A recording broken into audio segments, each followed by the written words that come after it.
What's that banging? Fireworks. Fireworks. Oh. Alright.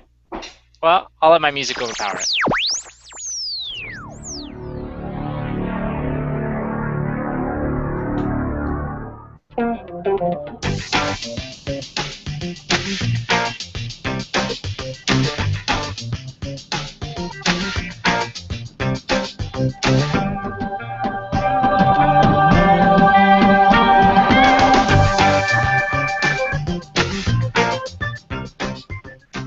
Welcome to episode 140 of the Furlo Bros Tech Podcast.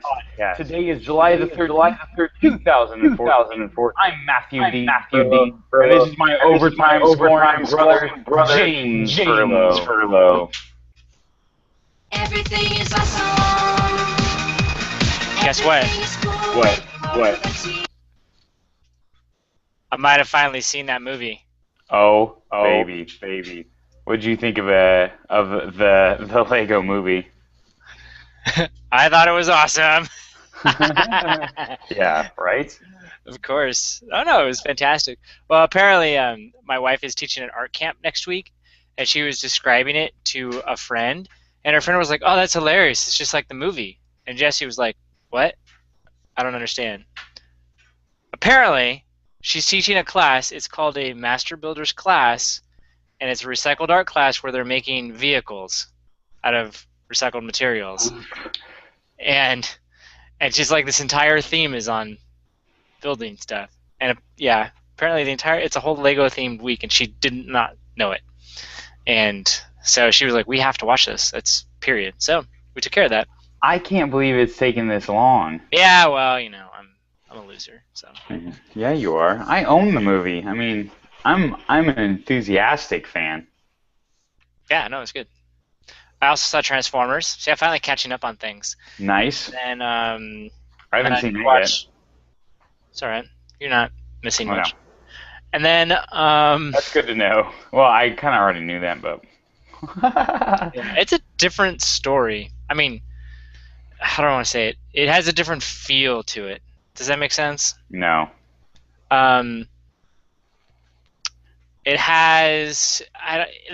You get the sense that, like with the first one, it was very much this one-on-one, you know, Optimus versus Megatron type thing. There was actually a story behind it. Yeah. This one, it was like the only way they felt like they could level up was to have more Transformers that were bigger. Yeah. And it's kind of like, you know, the big battles are fun. I felt like we had that last movie. We didn't need another big battle. It would have been nice to bring it down. Let's tell a more nuanced story here. Let's not just get straight to blowing everything up. James. But I realize that Transformers is about selling action figures. And so the more action figures you can fit into a movie, the better. I get that. I mean, the heart of the problem is that, I mean, even from a special effects perspective, the worst thing that the thing that they have been worst at that movie has been giving a sense of scale and size, which is super frustrating when they try to make things bigger, because there's already a scale and size problem, and it just is exaggerated by the fact that nothing feels big. It all feels lightweight and weak. I'm gonna juxtapose that to the special effects of Dawn of the Planet of the Apes. Holy cow, man! That was a movie. Really? Yeah. Oh yeah. Oh yeah. I mean, I really liked the Rise of the Planet of the Apes, the last one with the James Franco vehicle. I thought it was good. I mean, it's a pretty slow paced science fiction, especially by Planet of the Apes standards. This one, not slow, and pretty intense. I mean, an exceptionally well told story, but the special effects are just out of control. I mean, they're so good, it's weird. It's like you're sitting there realizing that this is mostly just a cartoon with a few actual people stitched in every once in a while, and I can't really tell that it's not real. Wow. They're getting. Yeah, and Cool. and big monkeys doing big scary things are big and scary. But so did you get to watch at least watch the kick I kick did. heard around the world? I did. Um, Yeah. I'll be honest, I was busy until about the 70th minute, but it sounds like that was okay. I'm gonna say you didn't miss much up to that point. I didn't. No. I like to watch big sporting events like that at the gym. Makes me feel better about myself. Mm. And the gyms are usually empty. And so I actually was on the treadmill watching the last like 10 minutes of the game, and it was so boring that I looked down for 10 seconds, and I look up, and everybody's screaming and hollering. I'm like, oh, you gotta be kidding me. No way. Yeah, I was not looking when he scored. I Oh. couldn't believe it. It was brutal. It was brutal. Mike, one of our Well, at cousins, least the very first replay they do, they show the entire thing. So, as long as you hit that very first replay, you're okay. it was an unbelievable kick. It was just, I think it was out of control, man. Yeah. If you were Well, going to score, that's the way to do it. That was cool. Actually, and it's funny, I just said that was out of control, but that's the exact opposite of what was happening. Is it looked like it was going to be out of control, and then he had unbelievable control. Yeah. But So a quarter of me is celebrating. Woohoo! yeah, I was laughing. Was like, you know what we noticed, we've decided is that all Americans have two teams when they root for the World Cup. It's, the Americans and one of your heritage teams, like either America and Mexico, or America and Italy in my case, or America and Germany in a bunch of our cousins' cases. But you have a secondary team, right, that you usually root for? Well, we talked about this like a month ago. I have a lot that I root for. All right. I root for America, of course. I am part Italian, as are you, part German, as are you. I have a friend who votes for the Netherlands, and they happen to be good, so I root for them. That's right. Which was actually pretty fun. We were at an establishment watching the game when a group from Argentina sat down right next to us. Oh, I was all decked out in orange with him, and it was like, oh, this is awkward. Yeah. That's fun. Except we lost, so it wasn't. So. Yeah, that is terrible. That's it's good. Now another 4 years from now we can get back into soccer. Woohoo! Yeah. Anyway. But Russia, the time zones will be crazy. Oh yeah, it's gonna be rough. Well, I probably won't watch much. Sort of like the Olympics this year. So anyways, you know what, James? Believe it or not, we're not here to talk about Transformers, Planet of the Apes, or soccer. Movie. Or the Lego movie. You know what? I'd be alright if we talked more about the Lego movie, to be honest. But this week, like every week, we will be talking about technology and the continuing corporate opera, or the soap opera of corporations' dealings back and forth, the people working for them, their marketing campaign, and of course, the technology they're developing. But before we get into the part of the show, James has got a short disclosure he wants to throw our way. Yeah. First, I'm going to let Meg Whitman give a disclosure for me. Hi, I'm Meg Whitman. One of the leadership principles I follow is having the right person in the right job at the right time. And to that end, I have an enormous regard for Furlo's integrity, for his capabilities, for his leadership capabilities. Need I say more? No. That and I work for HP. However, I do not represent HP or any of HP's opinions, regardless of how much Meg Whitman appreciates me personally. Yeah. Meg Whitman has weight. So I work for a company, but nobody cares. I don't need to disclose anything.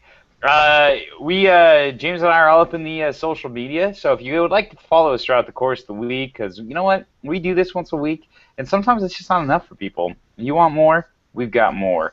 I've got a Twitter at Matthew D. Furlo. I've also got an Instagram, NextWiggin4. Check out either of them. Follow me, friend me, plus me, whatever. I don't care. Whatever feels right, just go and do it. Whatever feels right. I am at James Furlo on Twitter, jamesfurlo.com on the web, and James Furlo and other social places. Yeah.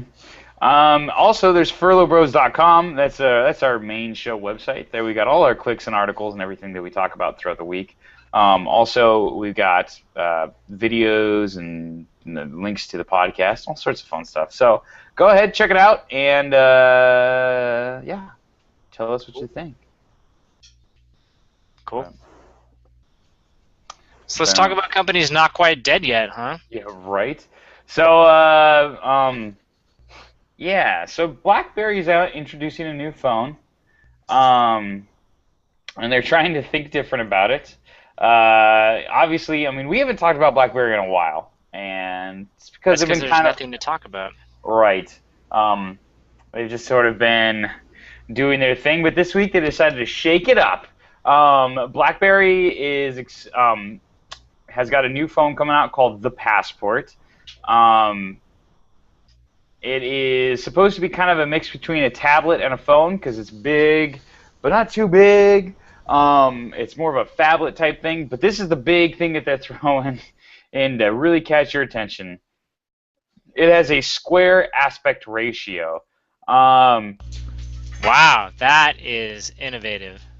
Right? It's a 4.5 inch, square.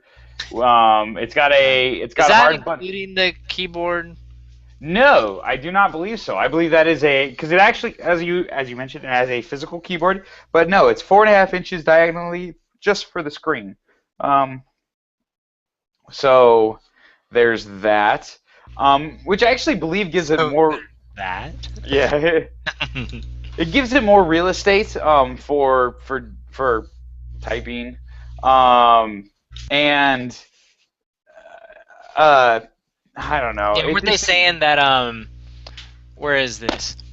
The display can hold up to 60 characters per line, which is closer to the 66 characters typically seen in a book, compared to the 40 or so on rectangular devices, those old school devices. Right. The Unless ones you that turn it in landscape mode, in which case then it's more. Yeah. See, the problem is that I get exactly what they're doing here.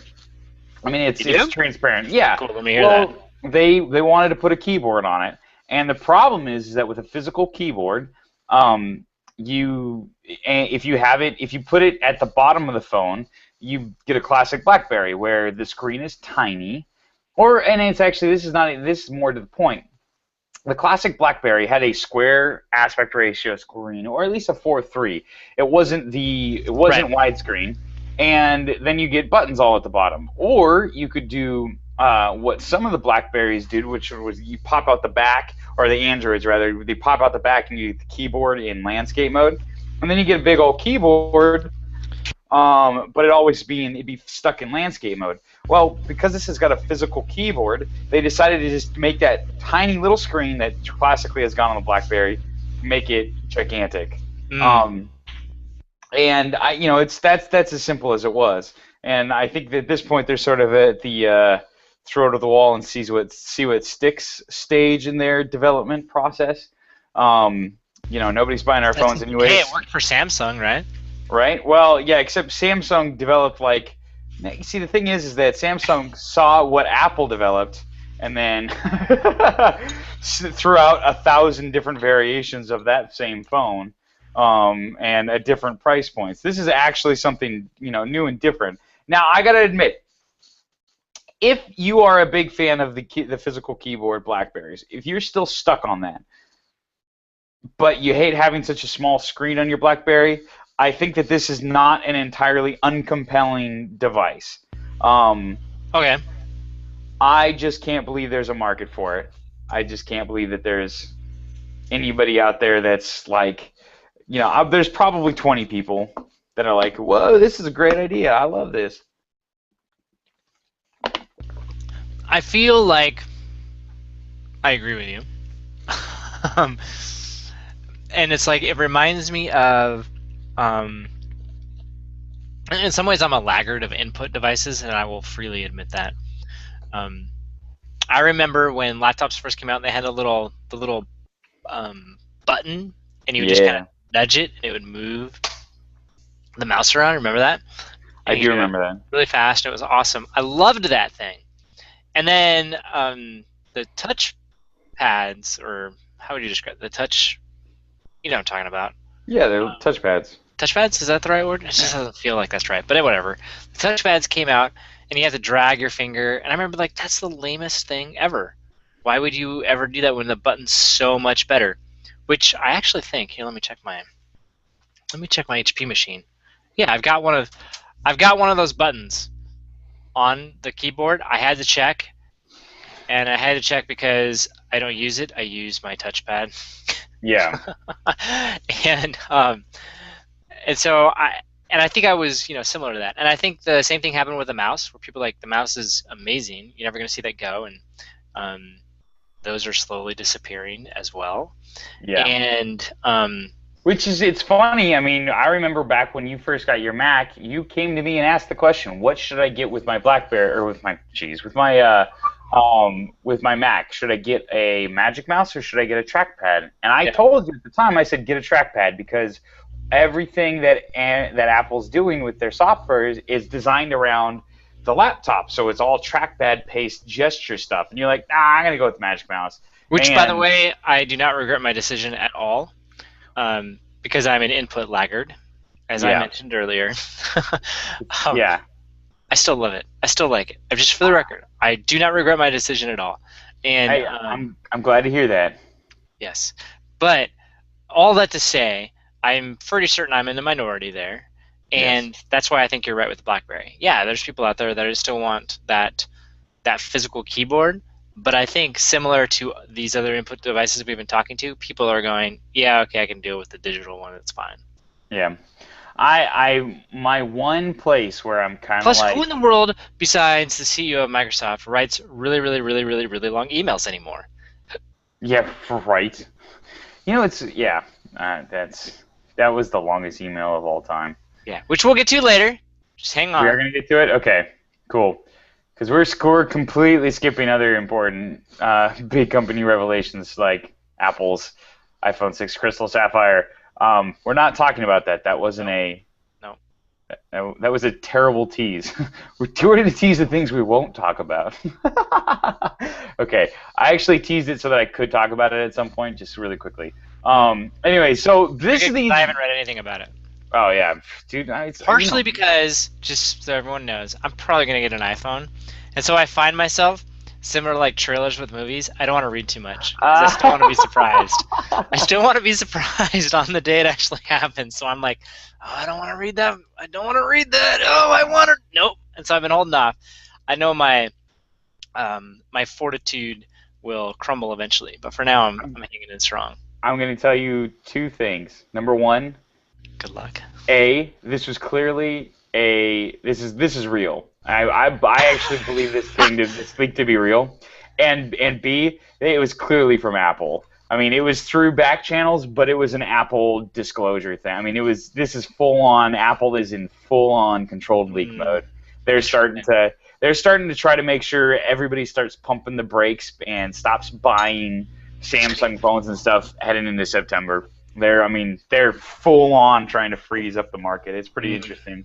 So, does that mean that every rumor from here on out is accurate? No, almost certainly not. But it's just that if you go and watch the video, it's I guarantee you that's real. I'm still holding out for the haptic screens, but I actually read a really interesting article about that too. I know they do that every year or every other year. Except this is the first time that I read it and I said that actually makes sense. Because they're basically so this is completely off the BlackBerry track into the realm of actual innovation. So you know how with the whole Steam machine thing that Valve was doing with the gamepads, they wanted to give it haptic feedback, right? And their deal was they were building these really, really, they're not very sophisticated at all. I was about to say they're really sophisticated. They're not very sophisticated. What they are is variable speed vibrators that they were building into the controller. So depending on what you were doing, it would vibrate at different stuff, and they could get all sorts of different vibrations to the effect that it was so dynamic they could actually turn them into like really lo-fi speakers, but they'd give a certain amount of haptic feedback depending on where you were touching and how it vibrated at different times. I say all that to say, Apple's supply chain, they're buying vibrators with that kind of control. Really, really high finance allegedly buying. Right. So it's one of those things where, are they going to do anything with it? Probably not. But it is an interesting idea for, a lot of the haptic feedback stuff is about, how do you control vibration? So I don't know. It'd be cool if they did something with the API. We'll see. That's besides the point. The other thing I was going to say is I saw this whole Square Passport thing. It was just like, what is this baloney? Like, when is BlackBerry going to die? And much to my surprise, as I kind of looked into it a little bit further, turns out BlackBerry is one of the hottest stocks of 2014. It's like doubled in value this year. People are actually buying BlackBerry stock because it's at this point. That makes no sense. I know. Well, the thing is that their financials are looking a lot better because they're cutting like crazy. They're just cutting like crazy. They're going in and they're firing people. They're getting rid of stuff. They're leaning the company out. And it's funny. I mean, as much as I hate to admit it, that's the sort of thing you do if you want a company to hang around. I still think it's languishing and it's going to be a shell of its former self. But it's.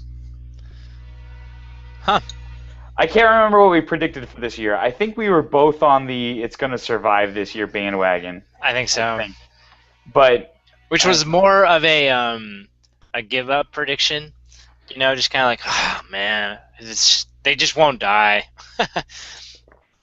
Well, yeah, because at this point it's clear that they're not just gonna close up shop, but nobody's gonna buy them. So what's left? Surviving ad infinitum. So it's happening. So the one thing I did read was that in addition to the extra characters, it would be really good for spreadsheets. I guess. I don't know what else to say about that. I don't know. Yeah, I don't know what else to say about that either. Does Microsoft make Excel for BlackBerry? Not that I can tell. Maybe they do. I haven't looked into it, to be totally honest. I mean, it looks like it in this picture they have, but it all looks shopped to me as well. So it's hard to it's hard to say. Yeah. Yeah, that is a really bad. Everything looks very fake in that picture. Yeah, it's all none of it's real. So I'm just kind of like, why? Are they just hoping that Redmond will get the memo that they would make spreadsheets for this, please? Yeah, with what's going on with the Windows Phone right now, actually, this is horrifying. Windows Phone sales are just collapsing. And I mean, in every market, the adoption is going in the wrong direction. It's craziness. That is a dead product, which I think is surprising because I think it's a decent product. But you better believe they're not going to spend an extra instant developing for BlackBerry if they can, try to turn around their own manufacturing wing. It just tells you that in so many of these businesses with these network effects, there really is only room for two. Yeah. I mean, that's just the way it seems to be a lot of times. Yeah, it's true. I mean, it's craziness because it's just like, wow. Yeah, Which means Apple and Google would really have to mess it up to lose. Yeah. It's game over, really. I'm calling it right now. Google's going to remain in first place, Apple will remain in second place, and there will be all others. And it will be that way for as long as smartphones exist. I'm calling it right now. That's a prediction I can get behind. I don't see, like you said. Just like computers, right? Windows is going to be in first. iMac or whatever, Mac will be in second for as long as computers exist. It's not going to change. Yeah. And I think you're going to have a real shift. I mean, and usually what happens is is technology kind of keeps trucking its way ahead, and then in 5 to 10 years, technology has gotten advanced enough where you can have a major enough shift to require a new operating system, kind of to butt in, and oh my goodness, because this is so. You know what? Can we skip your short story and just segue into my big story? Because you basically set me up for it. Sorry about this. Yeah, no problem. This is our show. We can do whatever we want. Hey, you know what? Good point. So I had this. Guidelines, really. Yeah. Thanks, Barbosa. I'm glad you got that reference, by the way. So what was I going to say? So this is all kind of driving into. It's basically like so the cell phone industry just like something happened this week. It was crazy. It was like everybody's kind of Apple's gotten its new OS out there. Android's got its new OS out there. A couple of companies are doing different things. Blackberry tried to do something. Sales are coming in for a number of different companies, including Samsung and Microsoft, and and on top of it, nothing huge was announced this week. There were no new giant products, no new giant anything. There was nothing that could distract some in-depth analysis. So people are kind of looking at the numbers and seeing what does this mean, and it's drawing some conclusions that seem to be inescapable, and so. This article that I clicked on was Samsung's race to the bottom, and basically what the idea was, briefly summarized, is Samsung's not having a great time right now. Their sales are kind of collapsing. The Galaxy series are selling terribly, and the big question becomes why? What's going on? And what it comes down to is the commoditization of cell phones, which is something that if you've been a long-time listener of this show, we've talked about this 1,000 times, because it's just one of those things that happens, and it's a really well-known economic effect where basically what happens is I work for HP. I know all about it. Right, and where all of your features meet a certain level of parity, and so the biggest difference between any two devices becomes cost. It all becomes a cost factor. Back in the day of the feature phone, where everything was free, you got a free phone every time you sign a contract, you could actually try to differentiate with maybe like what color was your phone, or did it flip or not, stuff like that. Sure. But nowadays, since there's actual money being thrown around, you sort of build the best phone you can to compete against everybody else. You don't really venture out into the crazy Netherlands of phone design, unless you're Blackberry. And then you try to charge as little as you can for that device, and that's how you attract customers. And as you mentioned with HP, that's exactly what happened in the laptop and the desktop markets. But you think about it, it's not a huge surprise, because these are nothing more than computers in your pockets. Mm-hmm. And the big thing here is that this is completely predictable. I mean, this is just... Except for the fact that there is one company that seems to defy expectations, but whatever. That's the And the thing is that number one, I think that you need to give credence to the idea there's space for two major competitors in the market, which makes you wonder, like, if Apple didn't exist, who would that other one be? Yeah. I mean, I know you can't fully play that game, whatever, but the reason why Apple has staying power is because they charge enough to make money, and they manage to add just the right features that people are willing to stay around. And whatever, you could argue whether or not they deserve it or not. That's whatever, but they manage to convince enough people that it's worth buying, and they make enough money where they could actually hang around and be that number two, and they're at least seem to be totally okay with being that number two. That's because they're the number one in profits. They make the most money, so they're A-okay with it, especially in the smartphone market. I think they could have been that in the computer, laptop, and desktop if they had kind of stuck to the plan.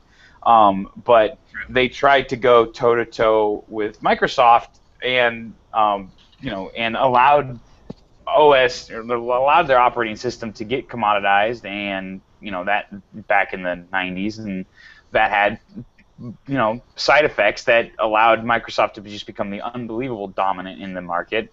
But I think what's going on, and all of this is just like, I don't even. It almost feels like there's not much to say about it, and in what's going on, because it's so well understood. We've seen it happen so many times, and yet at the same time, I like to find things to say anyways.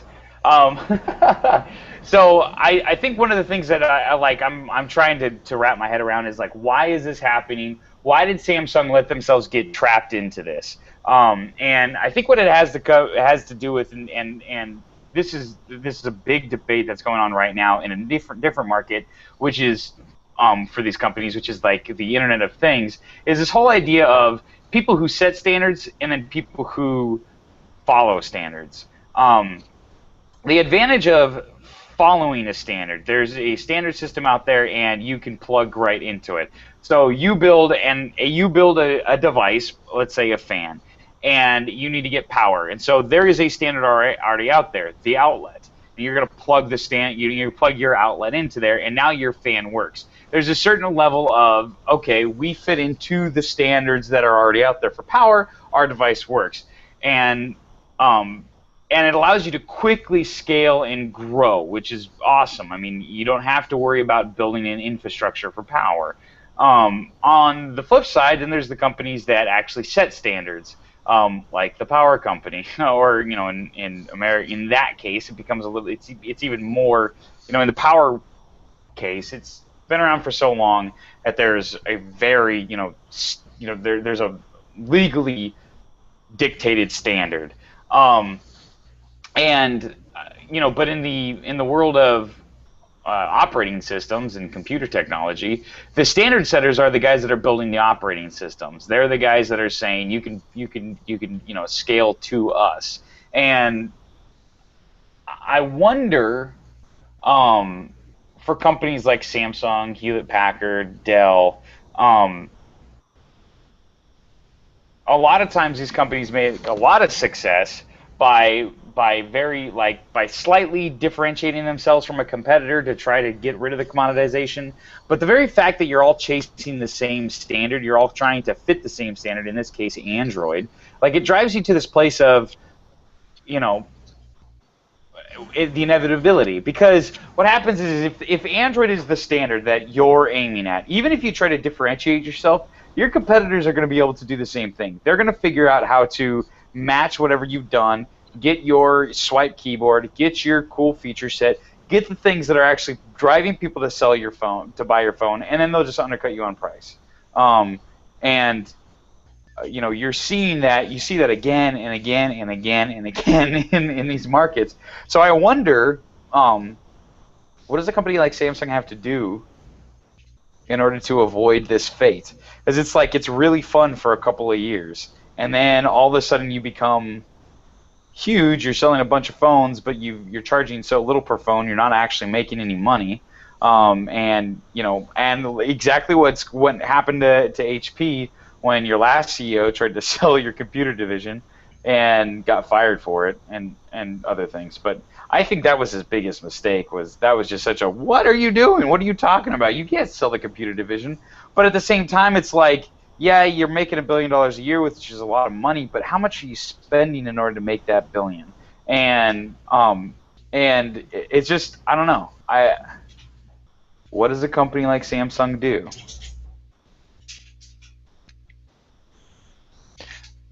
I wish I had a good answer for you. I really do. Because, I mean, and this is a real question that like HP grapples with, because they're in a similar boat with Windows, and you'll see. I'm not I mean, this is all public here. You'll see quarters where HP does really well. Like, all right.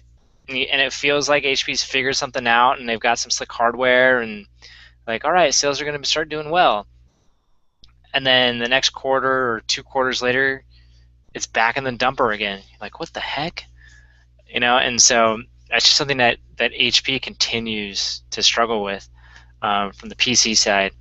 And watching the PC stuff where it was HP and Dell,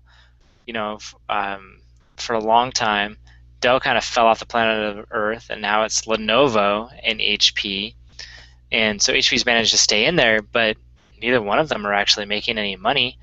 I honestly, it talks about all these different competitors where you got LG and HTC and Samsung and whatever it was, Motorola is now Lenovo. Yeah. I'm kind of like, why do they keep playing the game? That's kind of my question. But it's the same reason that HP keeps playing the game. They go, well, we just make it up in volume.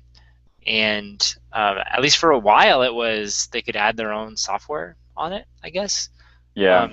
I'm kind of, and maybe they have, and I'll be honest, I don't know because I don't own an Android device. But I know with the software stuff, with the computer stuff, like HP, they're like, yeah, we don't make any money on the hardware.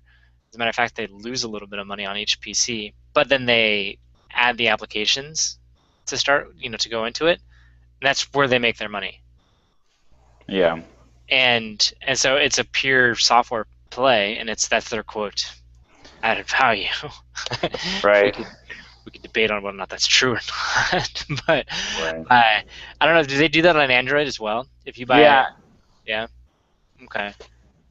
Samsung has their own app store that they try to, shoehorn you into buying through, Yeah, outside. well, and part of it is you have these apps that are pre-downloaded. Yeah. And it's advertising. It's a very interesting in-your-face form of advertising. Yeah. But that's essentially what it is, and their hope is that you'll tap on it and it'll work on it, and they're willing to pay for that. And so it's one of those where you look at the market, and just from a pure market standpoint, you go, the numbers are huge. We'd be idiots not to play in this market. I think that companies struggle with that adding value piece to it. I remember there's this fun video with Bill and Dave, and it's like HP Origins video, and it's like this rah-rah type thing that they gave to employees. And in one segment of it, they're interviewing one of the guys. And, and their whole thing is like, our job is to build products that improve people's lives and to do something different that's never been done before. And the measurement of our success is people's willingness to pay us money in an amount that is more than what it costs us to make that. That's the value essentially that we're creating. That's what they're saying. Right. And I think that companies nowadays, especially for some of these things, like you're talking about, where you have that single source for, it seems like the software seems to be where it hits hard. They don't add a lot of value, which is why you watch it drop straight to zero. Right. And you saw Samsung, they're like, oh, we got our TouchWiz thing. That's our added value. I guess. It just doesn't seem to be enough. But there's no easy answer. HP tried to add what was that thing called? Leap Motion, build it into their PCs.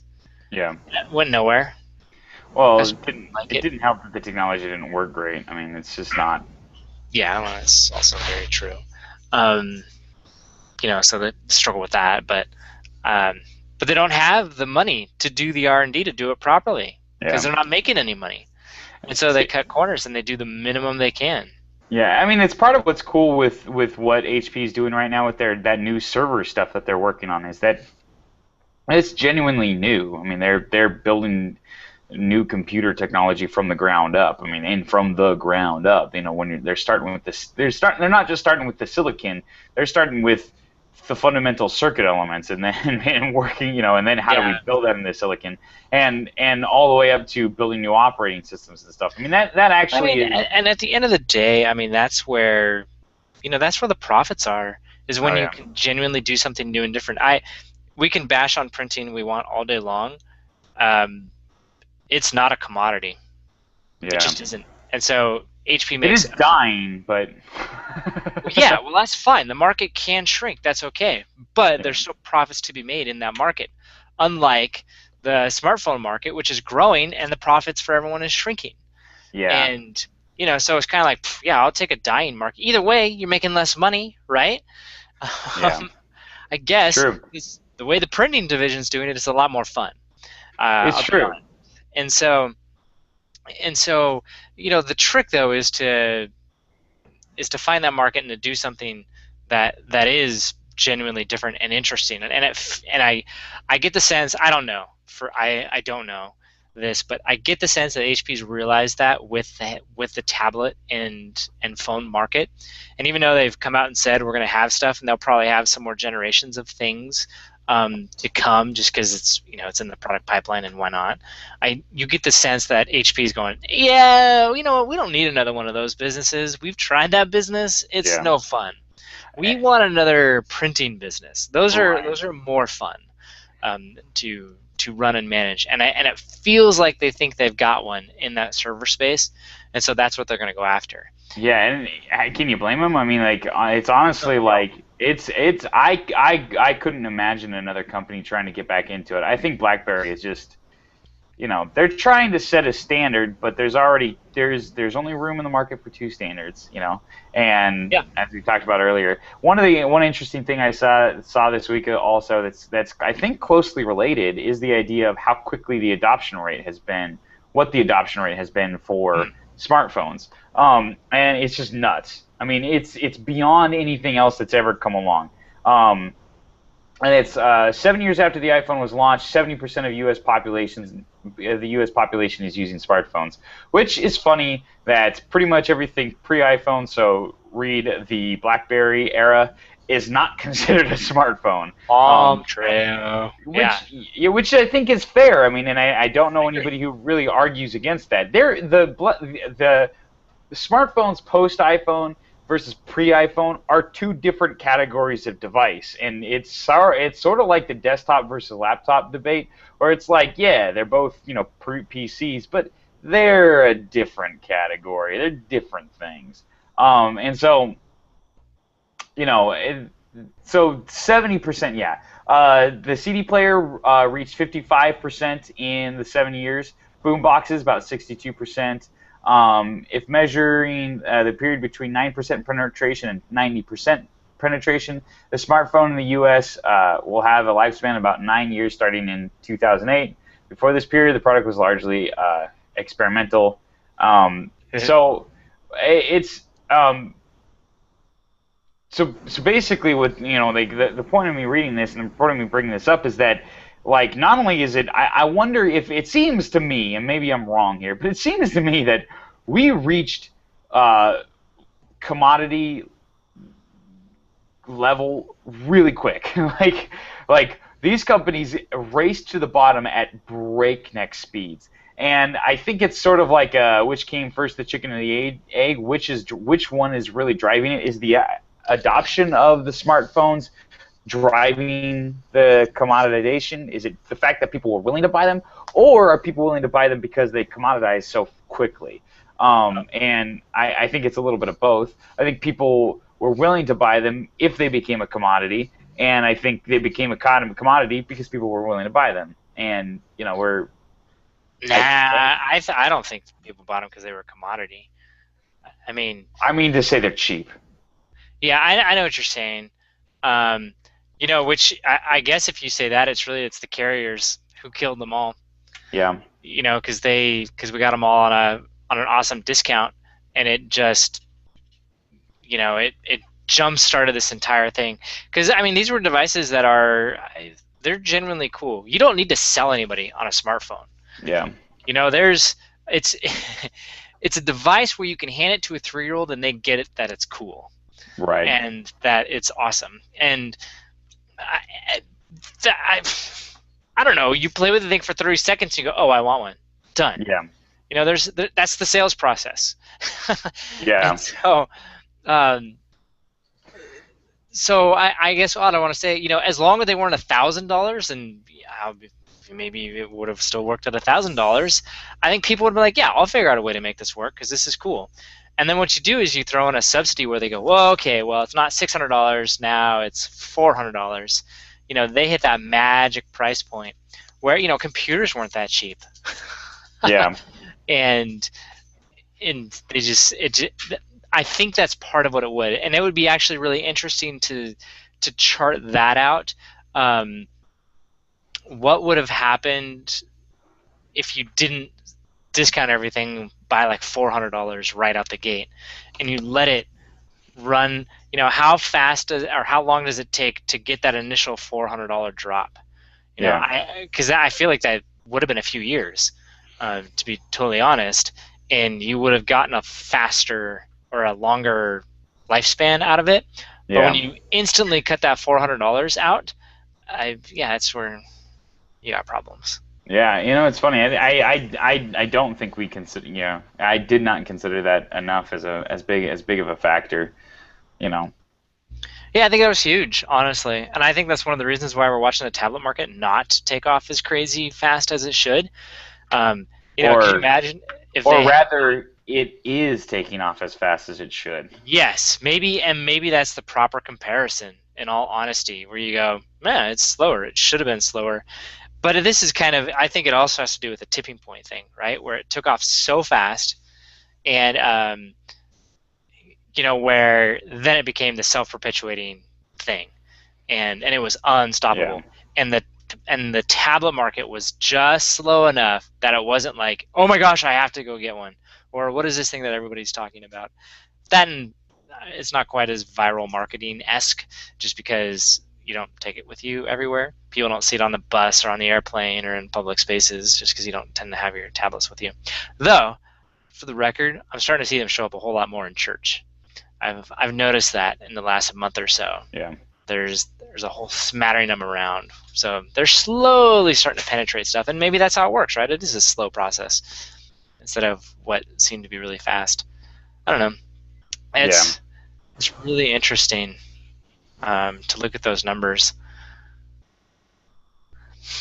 Yeah. I am concerned. I don't know. I feel like we said this like 2 years ago, where it was like, what's LG and HTC, and they feel like other companies that they're just hanging on. They keep making sales. Sure, they're losing money, but they don't seem to be going anywhere. Samsung seems to be in that, I don't know, currently now losing money. Like, they're still going to be around for 10 years. They're not going anywhere. These companies just don't die. I don't get it. Yeah. I want World Cup.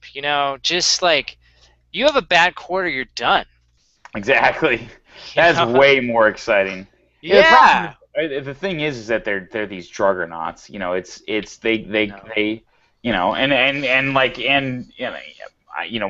it's funny when you actually think about the word juggernaut and where did that come from and what was that? Why do we throw that term? Exactly. They were basically these.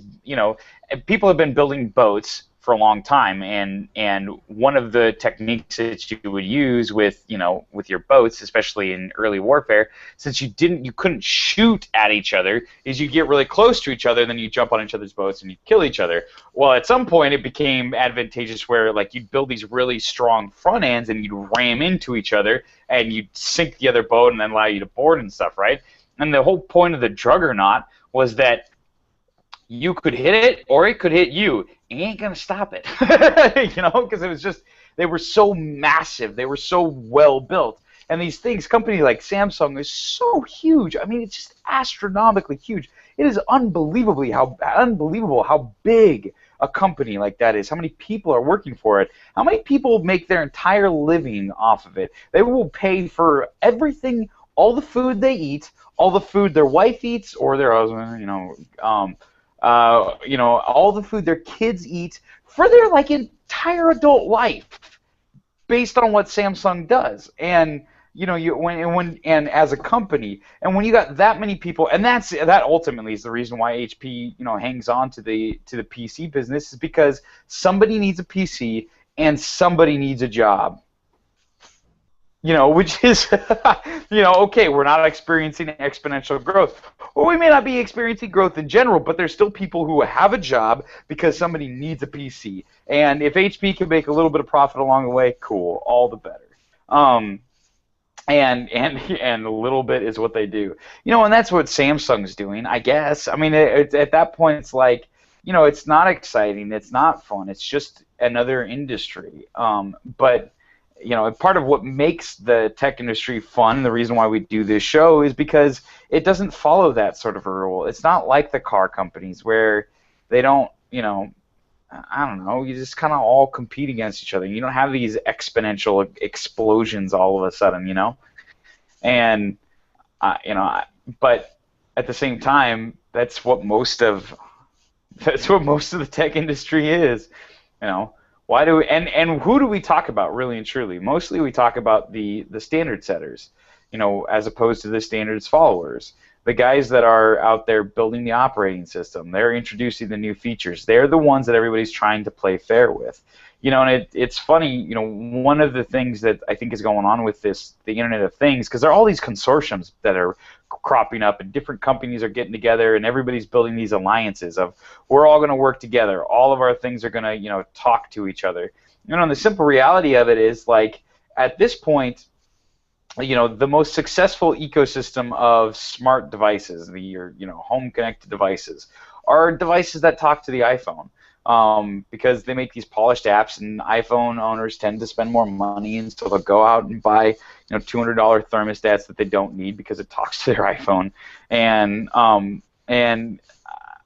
I wonder, you know, I tend to agree with Mac Daily News. They're so funny. Every time one of these conversations come up about, you know, standards being set for the Internet of Things, their commentary is always, anybody who ignores the iPhone is going to ignore the future.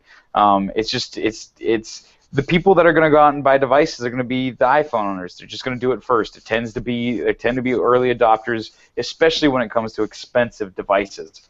Why does the iPad still? Well, you know, why is the iPad successful? It's not because it's ubiquitous. It's because the people who are buying it have money. They're willing to go out and buy it. So it's you know, there's more devices out there, and I think Apple's going to do, as long as they're smart, which they are, they'll do a pretty good job of being a standard setter. And they may not be the ultimate winner in it, but if you don't play nice with the iPhone, you're not going to be whoever wins.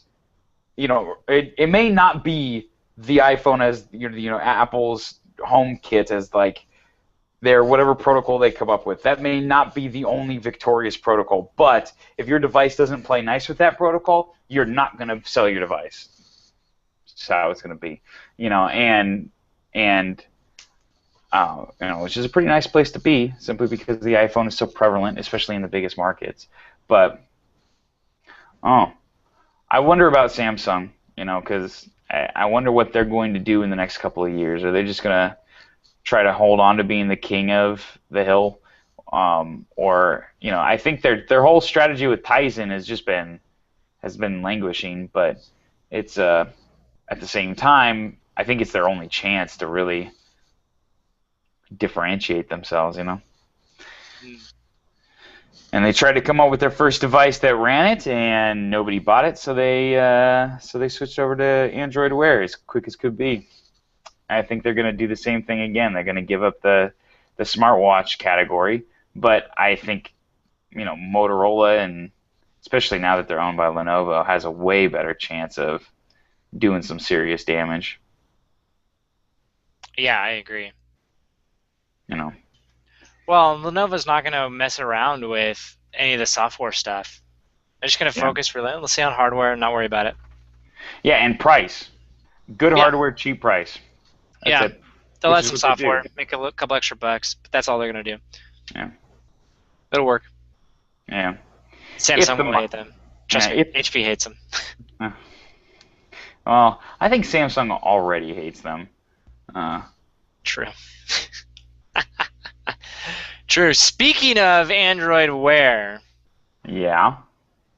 I want to share with you 11 dumb and awesome tricks you can do on your Android Wear watch. Awesome.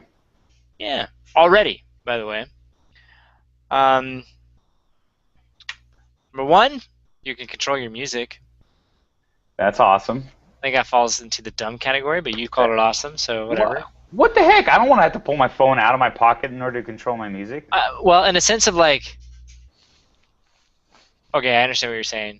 I was thinking more of like, yeah, that's like table stakes. They should all be able to do that. Okay, how about more awesome?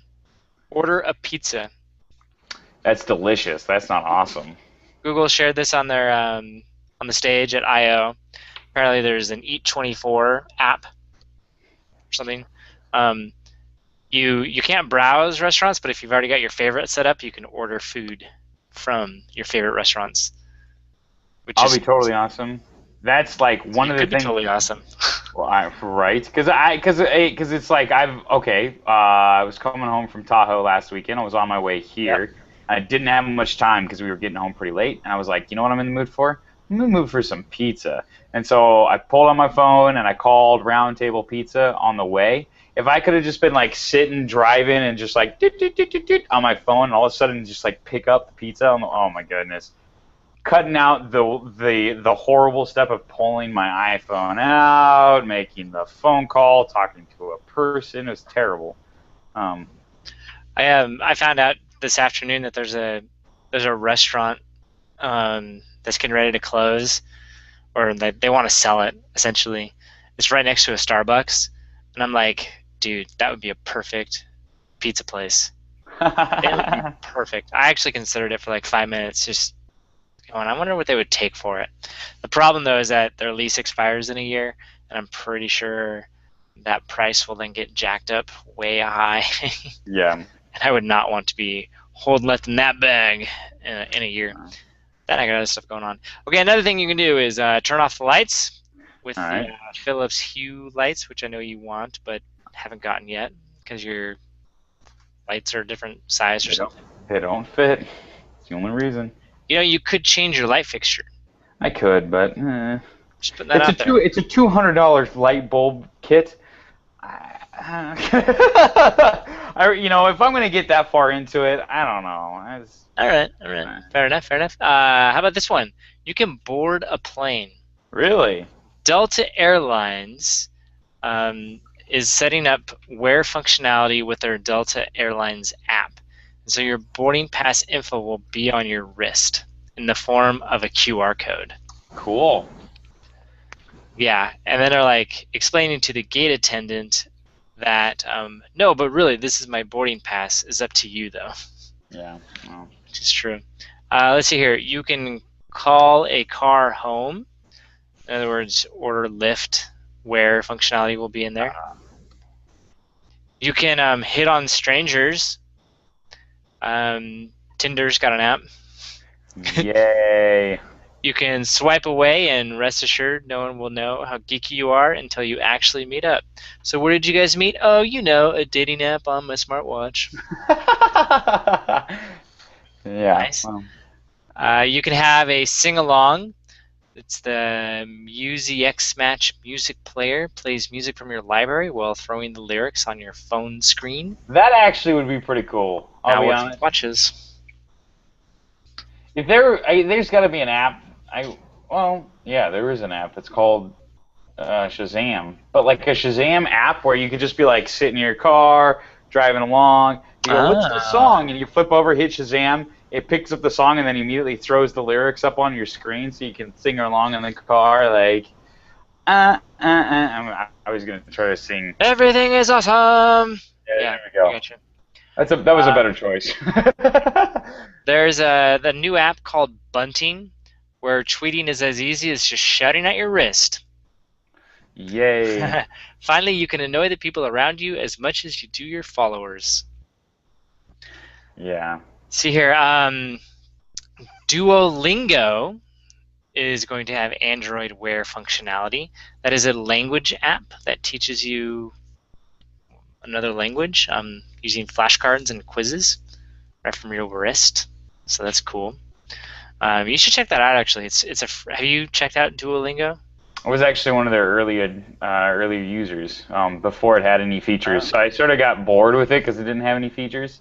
But I should recheck it out because I was compelled by its initial offerings to at least check it out, and now I know they've done a ton of work and become a much bigger company. So.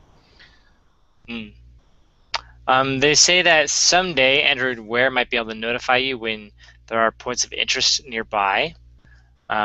But for now, Pinterest can do that, where they will tell you if you're in the neighborhood of places you've pinned. That's kind of cool. Yeah, I guess. And then number 11, which is probably the most useful. If this, then that. Yeah. Which I'm like, yep. You can program a watch button that does just about anything. So far, you might be able to find my phone, or upload a photo from a URL or something. I don't know. That is a dumb. Did somebody find my? I have a question. This is just a simple one. Okay, you got your watch, which connects to the internet by using your phone and Bluetooth. How is a find your phone button on your watch going to help you find your phone? That's dumb. I get in principle what they're saying, but that particular suggestion is actually a terrible one. Fair enough. Fair enough. So there you go. There's 11 dumb and awesome tricks you can do on your Android Wear. That's interesting. You know what? Honestly, my biggest problem about this is that with probably 1-2 exceptions, turning off your lights, they might be able to build an app that will just connect directly to the Bluetooth of devices around you, and boarding a plane, it's information that's held on the phone or on your watch. You don't need the phone. Every single thing, one of these things require the phone to be in your pocket. And I really do think that that you're not going to sell any watches, you're not going to sell this device until you can walk away from your phone for a while, until it does something that replaces or extends functionality to the extent that you're okay being away from the internet. There's still a use case for it, which is the reason why Fitbit health trackers are doing well. Because anything the Fitbit can do, your iPhone can do, but it can do it when your iPhone's not around, and it's so much less intrusive that it makes sense. And it's a cool list, and it's very cool that these tiny little devices can do that. But they're not compelling selling features at all. They're because anything that like I said, all of these features are something that I need my phone for. And if I have my phone, then why don't I just use my phone? Which is a question that everybody asks. Why do I wear a watch? An old school watch. If I already have my phone, I can tell the time that's on my phone. And I think until companies really embrace that idea that the whole point is that you can leave your phone charging at your desk and you still are doing something valuable, they're not gonna sell well because there's no point. I think Apple, obviously, everybody keeps saying it's more of a health tracker than a smartwatch, and I think, yeah, that's what you'll see. I think all of these cool. I'll bet you a lot of money that the biggest complaint people will have with the iWatch when it gets announced is that this whole list it won't be able to do. Won't be able to do anything on this list. Everybody was like, "That's stupid. It's not even a smartwatch." And you're like, "Yeah, but that's kind of the brilliance of it, because all of these things require a phone. It's going to be the things that the iWatch will do without a phone that will be that added value. Will be that reason why you go out and spend the money." Because what's the biggest complaint about the iPad? What's its added value? What's the whole point? It's just a bigger screen, right? And until you actually pick one up and realize that, yeah, that's a big deal. That is actually huge. It's hard to understand. So I don't know. It's cool though. It's cool. It's very cool. I mean, I'm a techno geek. I kind of want one anyways. There you go. There you go. So, it's time to talk about Microsoft, huh? Let's do it, man. So, Microsoft CEO Satya Nadella sent a short email out to Microsoft, and then decided to turn it into a web page / blog update, so the rest of the world could enjoy his short email. This email is really long, actually. Yeah, it is. Seriously, it took me like a half hour to read it. I'm impressed because I'll be honest, I got through the first paragraph and said, "How long is this?" I scrolled down and said, "You know what? I'm not that interested." I'm really glad you read it. Yeah, it was interesting. Like, so the gist of it's called a bold ambition and our core. And the idea behind it is he's been CEO for a while now, and it's the beginning of their fiscal year. And so this is his way of saying, here's the direction for the next year and foreseeable future, essentially. Crystallizing the vision and mission and values of Microsoft, essentially. The ironic part is that he does it in a rambling, very long form memo, not displaying focus at all. Yeah. And so you're like, for something that is about focus, this does not exemplify that. Yeah, this does not bode well for the plan. Yeah, and yeah. so he says, I would say 3 big things in it, if you will. The first one is that their new thing is mobile first, cloud first, essentially. Yeah. And for what he calls dual use. And so another way to say that is they're totally okay and fully expect the lines to blur between being a consumer and the enterprise or being an employee. Work-life balance does not exist other than the concept of they're the same thing. Yeah. And so somehow he says that their apps will be able to partition data between work and life. And so somehow, they're sticking with the whole thing of like, you really just need one device. That's it Yeah. for work and play, which, nothing really different there. Yeah, nothing really big there. Other than, yeah, so that was the first idea. It's these dual users. We're going to keep serving them, that kind of stuff. Another big takeaway that they had was there being changes to the way work is getting done at Microsoft. For example, he says, we will modernize our engineering processes to be customer-obsessed, data-driven, speed-oriented, and quality-focused. So there's been rumors of layoffs, and this is pretty darn close to saying exactly that. Yeah. And so saying we're going to have smaller teams with more decision-making capabilities. We're going to drive the decision-making down the org. You're like, all right, yeah, that's management 101, classic. Well, except that's like the opposite of what what's his name Ballmer was about. He wanted to create a more Yes. Steve Jobs-esque, infrastructure.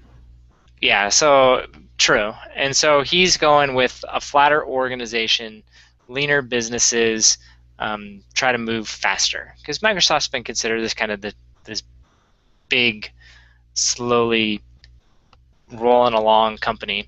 And so he's trying to get rid of that.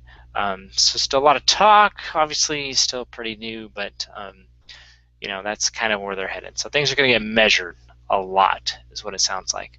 Another interesting thing is that they're renewing their focus on productivity. So he says, at our core, Microsoft is the productivity and platform company for the mobile-first and cloud-first world. And so he's saying we will reinvent productivity to empower every person and every organization on the planet to do more and achieve more. Yeah, he had quite a lot of superlatives thrown in throughout the entire thing. So if you remember correctly, Steve Ballmer said devices and services. And yeah, that's not it anymore. Now, devices still exist. He did take the time to say that Xbox is awesome and it's been leveraged in other places. You do kind of get the sense that Xbox will never be the big awesome business that you would think that it would be one day. That it's more like, yeah, we like it. There's good things about it, so we're going to keep headed down this track, but it's not the future. And which, it's not necessarily incorrect. I mean, true. I realize as a non-video game player, it's easy for me to say that, but I do think that as computers get more powerful and things like the Steam machine come out, it's entirely possible for the Xbox the whole model of the closed garden video game system to sort of become anachronistic and just won't make sense anymore. So it's betting the future of the company on a product like Xbox is probably a good idea to avoid. Yeah. Yeah. So they're going back to the software thing and saying they're not just going to be on Microsoft. They'll be on iPhones and iPads and Android devices, and they're like, yeah, we're gonna do it all. I do like that. It's productivity and platform company for the mobile first, cloud first world. I think someone out there, I can't remember exactly how they said it, but it was like, honestly, it would have been weird if he had said something different, because it's kind of like, in some ways, it was like, yeah, of course you're going to do that. Yeah. It would be the equivalent of saying, like, my strategy for success over the next year is to breathe regularly. Right. You're like, yep, I got that. Or or for me to say, I will pay all my bills on time, and I will work hard. Yeah, it'd be like if yes. It'd be like if Ford Motor Company were to say, our goal for 2014 is develop cars that will take you from one place to another place quickly and with good gas mileage. Yeah. Yeah, cool. All right, great. Thanks for staying up with pace. That's great. Appreciate that. And I don't know. He said he's gonna flesh it out a little more. I guess they got some other. They got their investor relations thing coming up, and so needs more words to flesh it out. Jeez Louise. Yeah. Well, I mean, that's kind of the like. You run into this problem where you've got a ginormous company, like you were talking about. It's a juggernaut, and he's not going to come in and change everything. You're just not going to do it. Yeah. And so for him, I've seen this. I've seen this with other leaders within HP, where what they'll do is they come into the business, and we've got all these detailed reports and stuff, and on how the business is doing, and they'll come in and they'll be like, I just want like worldwide revenue. Yeah. And what is it going to be next year? I want the percent change. And you're like, all right, let me go get the broomstick and, we'll go fishing, I guess. And, and that's like, and so we'll give them that one number. And we're like, okay, this doesn't explain the business at all, but that's all that they can handle. And then it'll be like, it takes like a month. And then they'll go, okay, this was helpful, but I really want to know how we got to those numbers. Do you have like worldwide, the different drivers associated with this revenue number? Like, all right, cool, we've got that. And then it takes about like another month. And they go, okay, this is great, but we don't run our business worldwide. We run it for these different regions. Can you break it up by the regions? Like, yep, we can do that. Yeah. And then And then it's like you go another month, and they're like, okay, that was really helpful, but I'm trying to. I want to know how these different drivers tie to our revenue. Like what's the influence on each of them? You go, but I just want worldwide. And so you go, we have that. And so we put that, we pull that report out of the shelf, and and share that with them. And this process continues, and and what happens is it takes like a year, sometimes depending on the manager, a year and a half to get to the point where their predecessor was, that level of understanding. And I think that's true just for, like you were talking about, you're learning Swift and the programming language. When you first start out, you need the basics. Yeah. You're not ready for the deluge of all the information. You think about, like, when you were learning mathematics, they teach you things that are not always entirely true to simplify it for you, and then later on go, yeah, PS is actually a lot more complicated than that, just so you know. And Yeah. and then when you're ready, you learn it. And I think that's where he's at right now, where he's at I just want the worldwide revenue number change over time. Give me this high level 1,000-foot view. That's all that I can wrap my head around right now. Right. And and he knows the cloud and stuff like that because that's where he came from, and so he can speak to that and feels comfortable with that, and so that's what he does. And I think in FY16 his message will sound very different. It will be more nuanced, and I actually believe he'll be able to say it in less words. Yeah. He may choose not to. It sounds like he's got the habit of writing a lot, but I think he'll have a more crystallized view. And so I think that's what we're reading is as a guy who's still grappling with what his business can do, which to me means Google and Apple and Amazon and Facebook and all those other companies have nothing to worry about for Microsoft for at least next year. Yeah. Yeah, I'd completely agree. Yeah.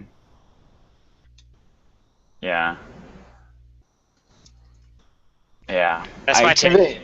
It's funny. I agree. I agree. My first thought is I love this quote, so I share it all the time. But it's the Ben Franklin. If I had had more time, I would have written a shorter letter.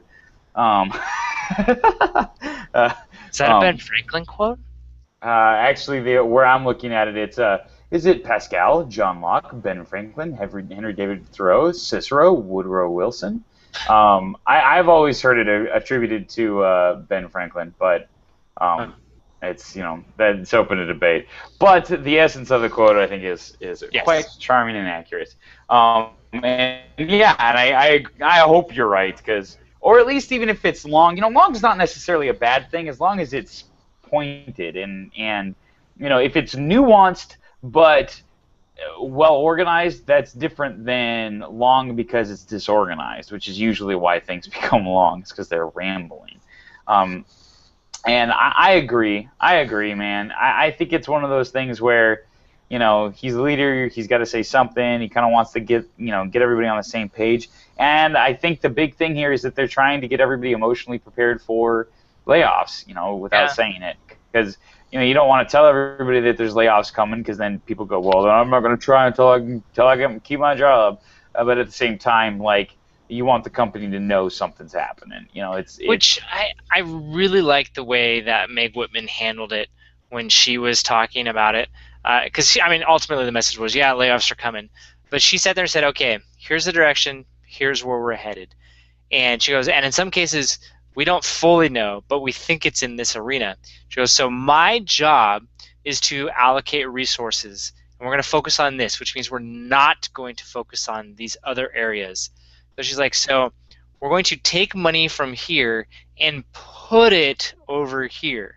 Now what that means is that, yes, we will let some people go in the other areas, but we're going to be hiring and investing and growing in this other direction. Right. It's not like I'm taking this money home and going, haha, losers. She's like, I'm redirecting it with the hopes that we'll make it with these other bets over here.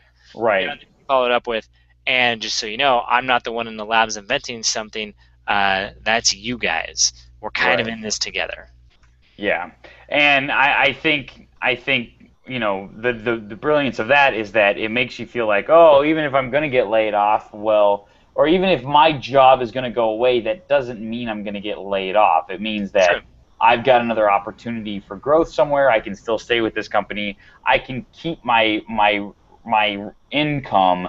I just have to find a different job and I have to prove my value beyond my current role. Yeah. And and the advantage there is that people don't just quit, because that's the last thing you want to have happen is for people to say, well, my department's going away, so they're going to fire me, so I'm going to quit before they fire me. Or worse yet, and this is what normally happens, is if you know you're going to be laid off, then you're going to get your package. You're going to work exactly as hard as you need to not get fired before the layoffs happen, which is generally not very hard. Especially if your manager knows that your department's going away as well.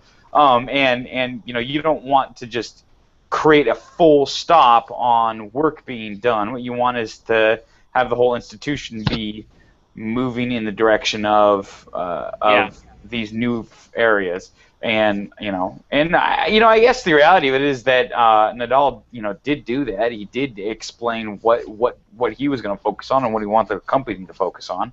So if you're working in if you're working for Nokia, get your act together. I think what's interesting is that how little of an emphasis Windows really got, and that whole idea. It's like, what is the future of Windows? It's still one of the most dominant operating systems on the planet, and in certain categories, it's the only operating system that matters. And so I recently just ordered a new PC for work, and I'm very curious to see what operating system is on it. Oh yeah. I'm kind of afraid I'm going to get stuck with Windows 8. I already know they're going to put Office 13 on it, which I'm not thrilled about, but whatever. Yeah, well. I got to quit being a laggard and get on board with the future. Yeah, well, we're still running VB6 on our hardware at work, which is a programming language that has been depreciated for the last decade and a half. So, you know what, James? When we catch up, I'll feel worse for you. Yeah, I know. It's gonna be awesome. Actually, I'm kind of excited. I'm going from I think I'm going from a 4-core machine to an 8-core machine, and I think I'm going from 16 gigs to what did I say? From 6 gigs to 16. Nice. That's a big bump. Yeah, I know it'll be. I'm looking forward to it. My computer. I'm ready for a new one. It's over 3 years old. Yeah, I understand.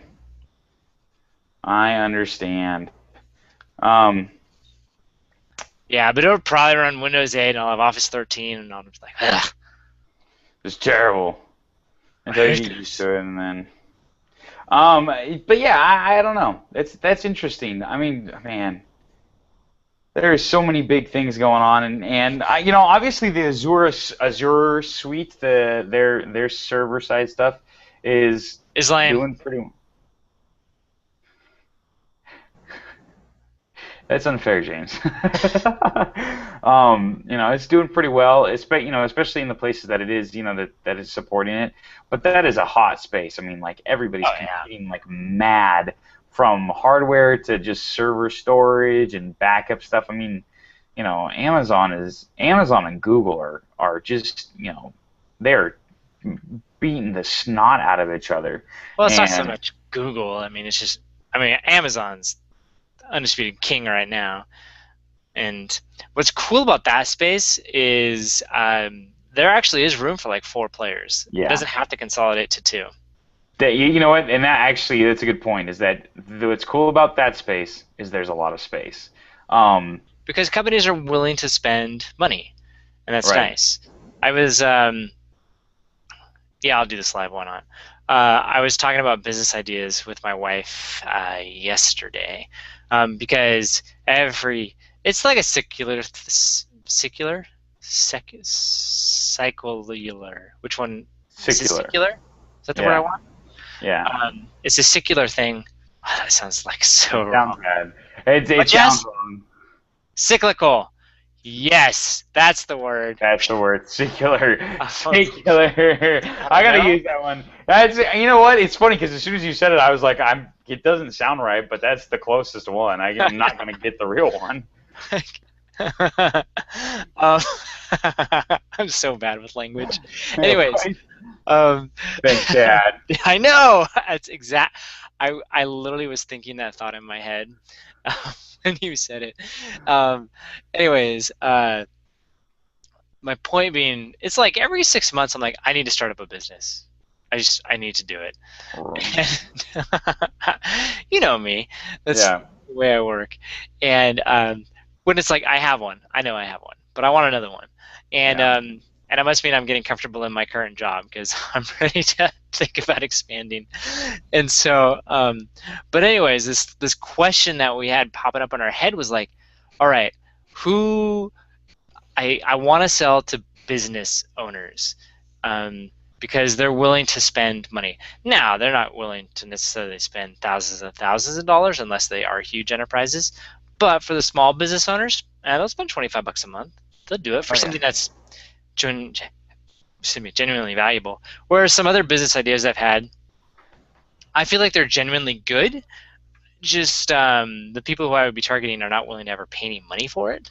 Yeah. Right. And so that's where I'm like, well, that's a hobby. And this podcast is already a hobby. I have one of those. I don't need another one. Thanks Yeah. all of our listeners for not paying us BT dubs. Yeah, we appreciate that. Yeah. And we don't expect you to, other than check out Nice. FurloBros.com/store if you would like to buy some swag. We won't say no. They're pretty cool. I expect you guys to pay. I've been very disappointed so far. So anyways, that's Microsoft. That's their email. Yeah. Let's talk about something else. Yeah, seriously. So how about this? I'm just going to keep going. Unless you want to go. Okay. No, go You for wanna it. No, go for it. All right. So there's this is just interesting because I didn't know much about the space. As you know, I'm interested in flight and flying, and someday getting my pilot's license when I have way too much money to, I don't know what to do with, apparently, which means it'll probably never happen. But I'm interested in the space, and so I saw this this article. It says the FAA is deciding if plane sharing apps are legal. So, plane sharing app is exactly what you would think it is. It's like car sharing, but for aeroplanes. Yeah. Sense? Airlift. It's like Airbnb and Lyft put together. Yeah, exactly. And so, it turns out that airplanes, though, have very strange rules. If you are a, what do they call these guys? A novice? No, not novice. A non-professional pilot. So they have three, a minimum. There's probably a lot more than this. 3 different categories of pilots, and I can't find it right now, which is fantastic. You have commercial pilots. You know who they are. They're the guys who fly the big jets. You have private pilots, which are the ones who fly the small airplanes and can take people for money. And then you have I can't remember what they're called, but we'll call them recreational pilots. Amateurs? Not. Yeah, thank you. Yes, that's the word I wanted. Now that you said it, I can find it in the paragraph. Nice. And yeah, amateur pilots. And what's interesting about, okay, so the idea of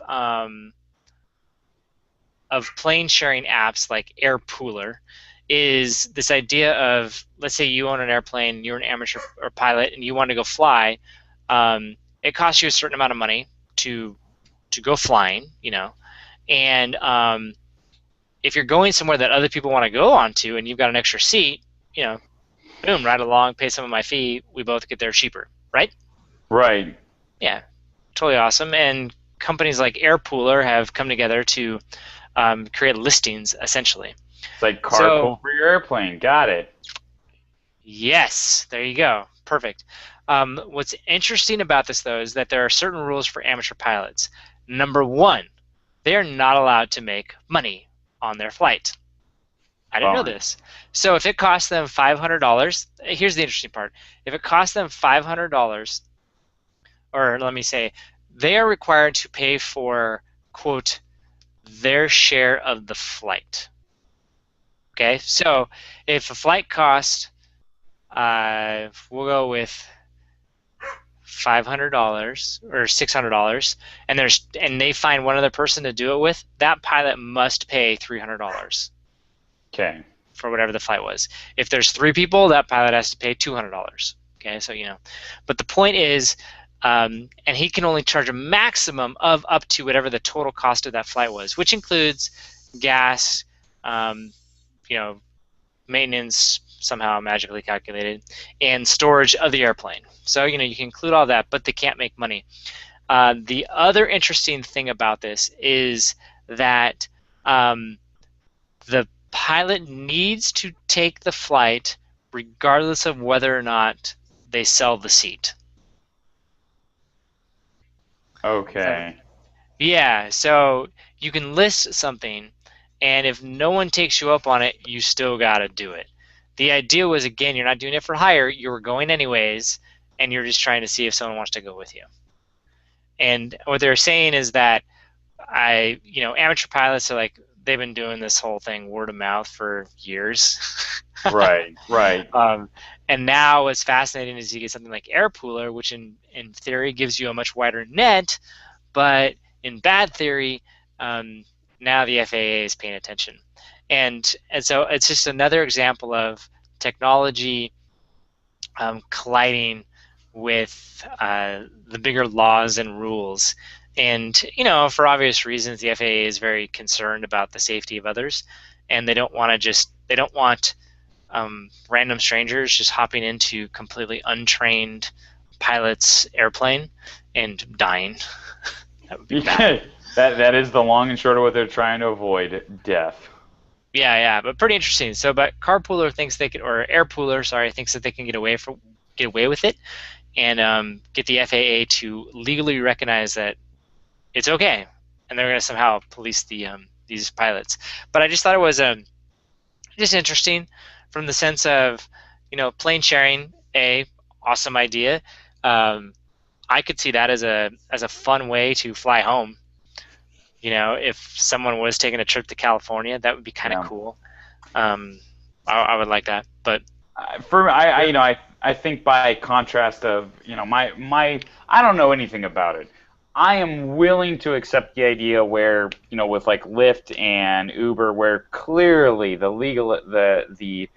I think it's clear that most of the political wranglings around it and the regulation that's stopping it from cropping up in a lot of cities is about protecting entrenched, unions, taxi unions, and they've gotten laws put in place over the years that protect them with the whole medallion thing.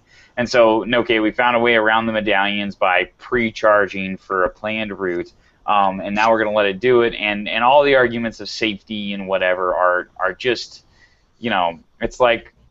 Though at that point, it's hurting the taxi industry and the entrenched taxi guys, and they don't like the fact that their little monopolies are being broken up, and so they're fighting hard, and they're using but safety and the children as their biggest club. Whereas with this one, I think there's a little bit of that going on, but at the same time, I can't believe that. Amateur pilots would really, maybe they would disrupt the private pilot market if they were to get really serious about it, if it were to get really huge. But I got a feeling that this is more about like legitimate safety concerns. Like, look, we don't mind if you go and fly a plane and kill yourself on accident. That's fine, but if it actually drives a lot of business to you and it becomes a market, all of a sudden you guys are private. Just get a private license. And I wonder if it's as private license requires more work. It requires more stuff. It's basically the idea that we don't mind if amateur pilots go and do something stupid and kill themselves because they made that decision on their own, and theoretically they're aware of the risks because they know whether they're taking care of their plane, whether they know how to fly, and maybe they bring a couple of friends along, but their friends know them too. Like, we're gonna let people, this is freedom at work, right? But if you're going to offer your services, we're going to require just a little bit higher bar because now you're talking about killing other passengers, you're talking about killing people at major airports. I mean, this is a whole new level of killing people that we're getting into here. And if we're going to do that, let's do it real. And we're going to require a higher level of, regulation on mechanics, on, overall qualifications, how many hours have you spent on planes, what kind of training do you have. And so I'm actually where I think most of the arguments that the cabbies are making are pretty ridiculous and thin at best. I got a feeling that this is a little more legitimate. And of course, I don't know much about the aviation stuff, so this is just kind of my gut and just a little bit of what I know. So it would be easy to argue me out of this position, I think, given a little compelling evidence, but it doesn't bother me as much as the FAA, and you're right. I mean, as the cabbie unions fighting their stuff, but so yeah, no, I think it's cool. I think it's one of those things too where I would totally like if you find a pilot in your area, you just reach out individually, and I don't know. It'd be interesting to see what Craigslist has, or I don't know. I feel like there's other ad hoc networks. I think mouth to mouth. Oh yeah, is still the way to go. Mouth to mouth. Well, only if you're, in a committed relationship. Yes. I think. What was I going to say about this? Yeah, I do think it's interesting that it's a case study in a difference in degree is a difference in kind. The FAA is willing to let this just go as long as you're discreet about it, because if you're discreet, it's it's a different scale. But as soon as you becomes this open and this organized, okay, this is no longer the same thing, and we're going to need you all to cool your jets a little bit, and it becomes more highly regulated, and because it's just a degree change, but it's a big enough degree change that it's become a different thing. And it's funny, I mean, legitimately, Lyft and Uber, I think are taxi services. I think of them as taxi services. I would agree. Now, from their perspective, their whole argument is it's a difference, what we're doing is we're car sharing, and, it's like people did all this all the time, word of mouth back in the day. You used to carpool, you used to do this sort of thing. How is this any different? Well, difference in degrees, a difference in kind. At some point, you've crossed some sort of a threshold. Now, do I still think you have a legitimate business? Well, of course. Should you be allowed to do this? Yeah, completely. But the idea that it's the same thing is a far stretch. But yeah, it is. It's fascinating, very fascinating. So yeah. So I've got at least two. Articles I think you'll find very interesting. Okay. Number one, I'm very excited for this because what it's going to do is it's going to force all of my friends that are a year or two younger than me to learn about one of the greatest things that happened during my college years, which is Homestar Runner. It's .com. My wife let me know about this. Oh yeah. Which I think is awesome. Yeah. So HomestarRunner.net, its .com its return is imminent. They did like a really kind of, I guess it was an April Fool's thing, right? And the response was nuts. Homestar Runner, for those of you who don't know it, what is wrong with you? Go hit up HomestarRunner.com. They're setting up a YouTube channel with all their old videos.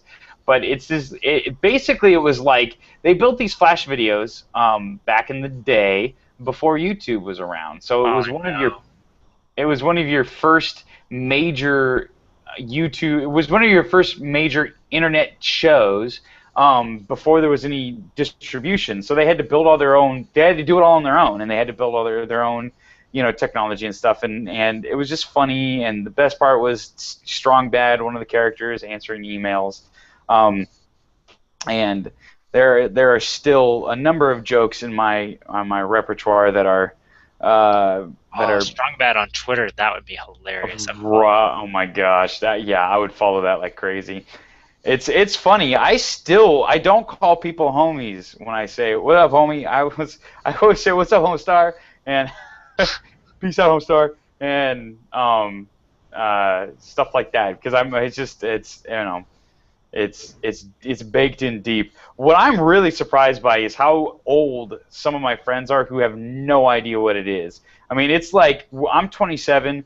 I've got 25-year-old friends that have no clue. They just don't know anything about it. So I'm very excited for a new generation to get reintroduced to it, and I think that there is enough enthusiasm that when they kind of break into their YouTube stuff, hopefully it's funny and it's endearing like it used to be, and it'll get people re-energized and refamiliarized with it. So I'm very excited about it. It'll be interesting to see when it actually comes, but I'm glad to see it. I remember that was one of my big understanding the Homestar business model was a huge light bulb for me during college about content and the future of internet and these subsidized business models and stuff, where the whole idea was we were all surprised because they were giving away the content free. They were giving away the cow free, or the milk free, and you were thinking, wow, man,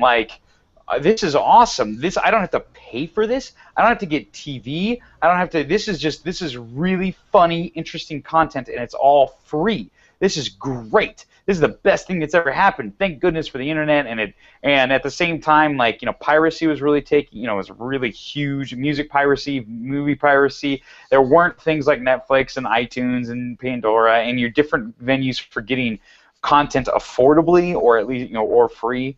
And so this was just part of this whole thing, and it was so the idea of them giving away free was huge, and we all at the same time we were all asking, how do they make their money? And the answer was they had this Homestar Runner store where they sold T-shirts, and they made an unbelievable amount of money on selling T-shirts, and they made a living selling T-shirts, and I wonder I wonder if the plan on this, moving forward, is they'll just do the YouTube thing. We'll make money selling advertisements.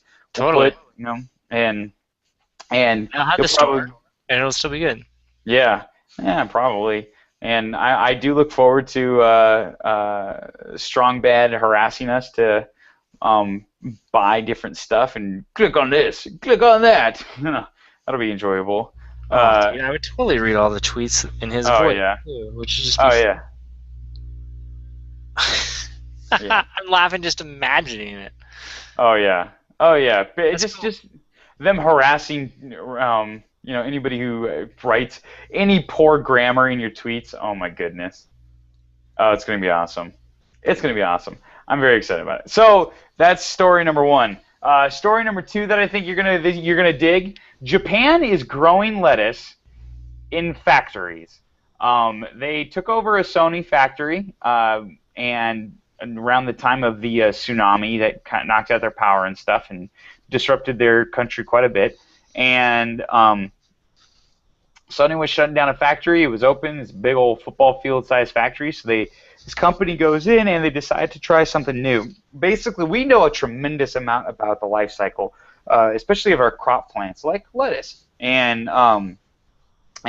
we know what it requires for nutrients. We understand the day-night cycle. We understand nutrients. We understand water consumption. We understand air consumption. We understand enough of the biology of lettuce that this company was basically like, look, we think we can highly perfect this process. We have the technology to duplicate the best environment possible, the most conducive to quickly growing, incredibly nutrient-rich lettuce. And so they worked with a couple of companies to achieve this. Was it GE? I don't know. It was it is GE. It is GE. That's why it's they're making a big deal about it. It's a GE thing. But basically, GE, they sat down with GE and it's going to be a great transition. I just realized what I was about to do.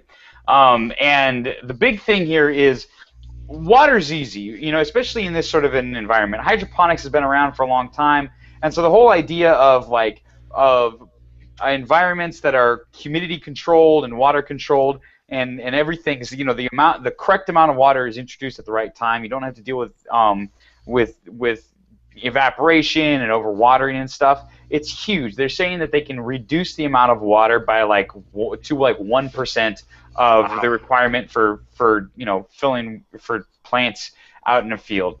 You don't need as much soil, so you can get really nutrient-rich soil and plant it in nutrient-rich soil because they're just doing these racks all over the place. But they said it's crazy.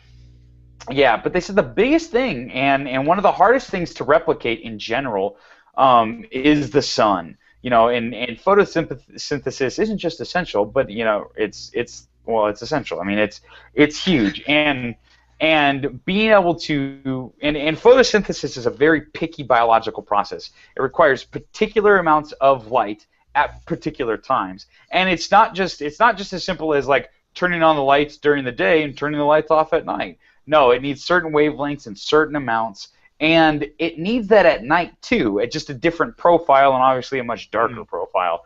But those things keep the biology in cycle because they talk about the photosynthesis cycle versus the breathing cycle. Because one of the things that I thought was fascinating when I learned the biology of plants is the whole idea that plants breathe just like everything breathes. They still have lungs, and they actually produce CO2 at night, and consume oxygen, whereas during the day they produce more oxygen than CO2, and there's all these balances, the different things that they're going on, but producing a light profile that isn't just like the sun, but is like hyper intensified so that it's the sun perfect, what the plants are looking for, it was difficult, and that was like the last big piece of technology, or one of the big pieces of technology that they needed. So they worked with GE, and GE built these really dynamic, super low profile LED racks. And so basically every cabbage plant, every lettuce plant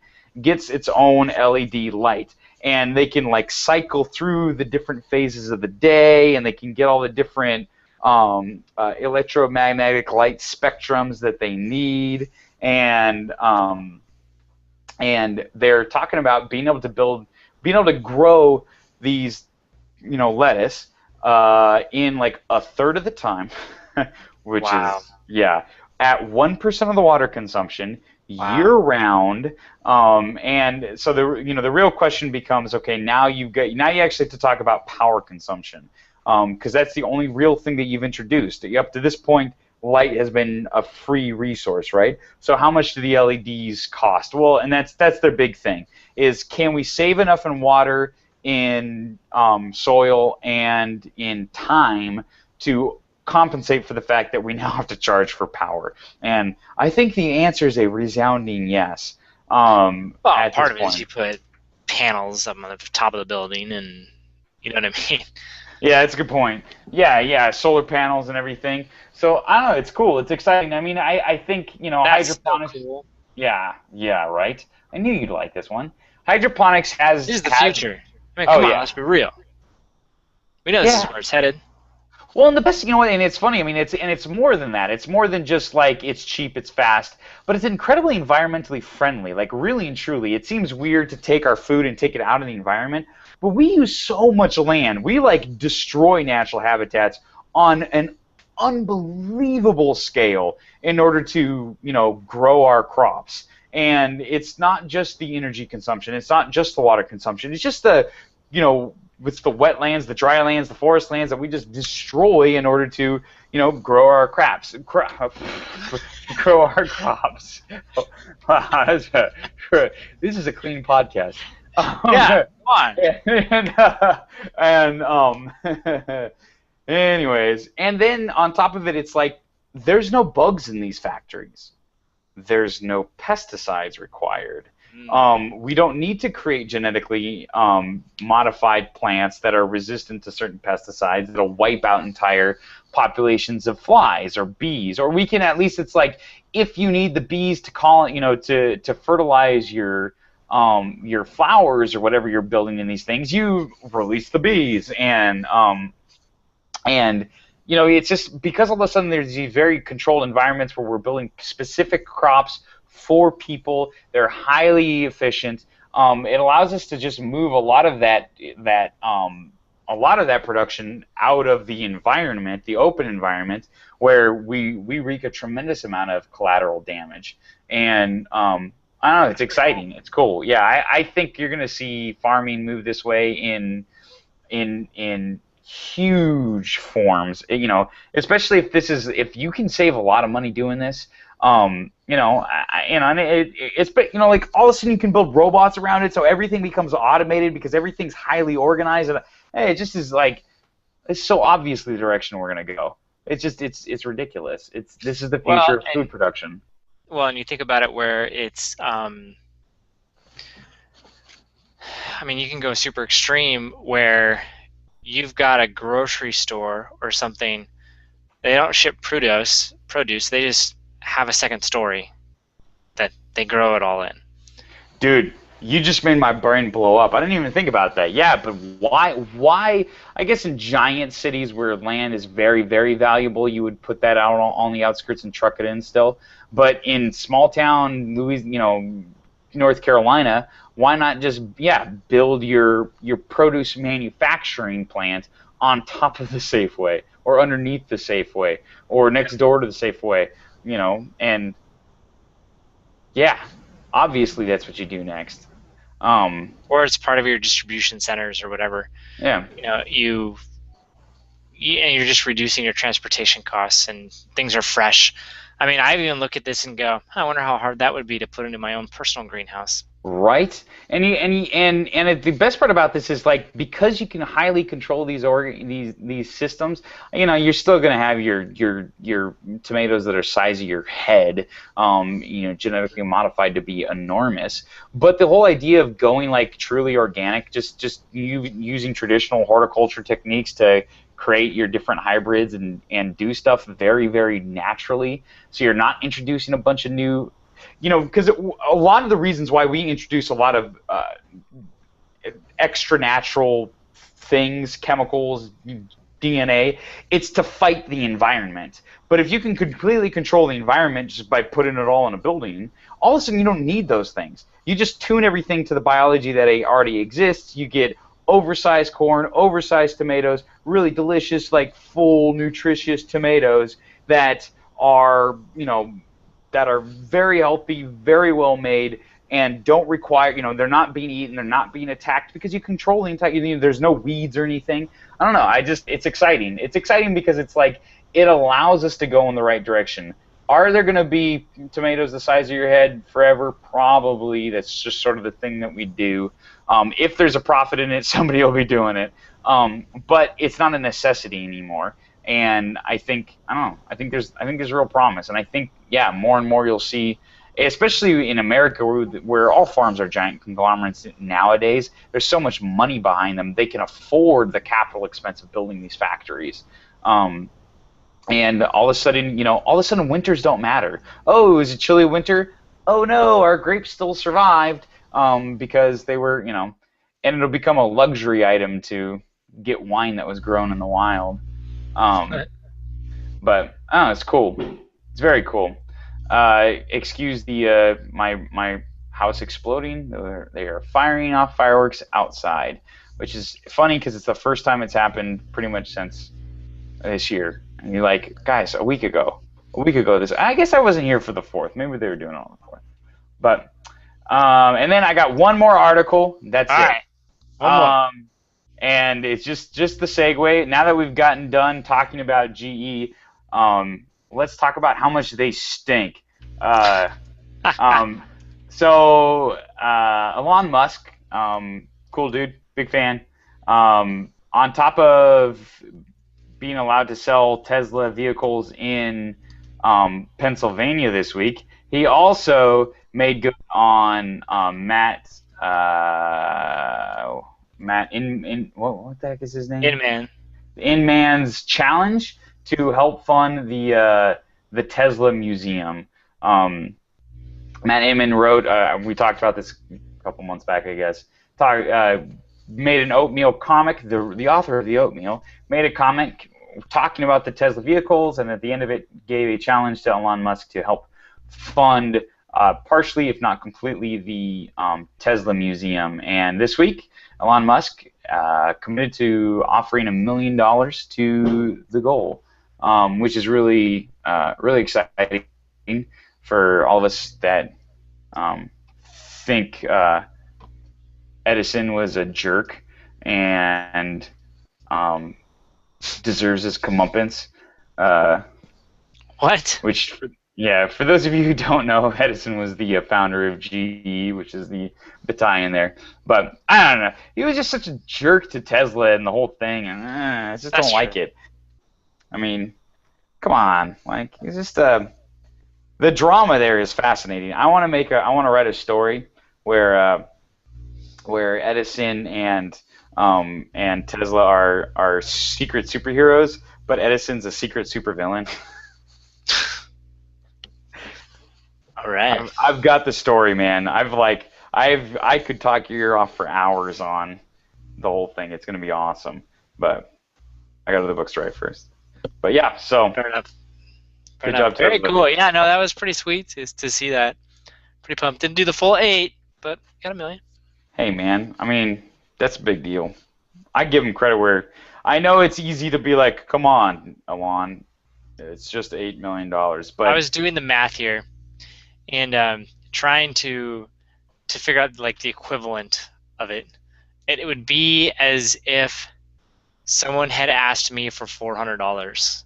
Is Elon Musk's equivalent of $8 million?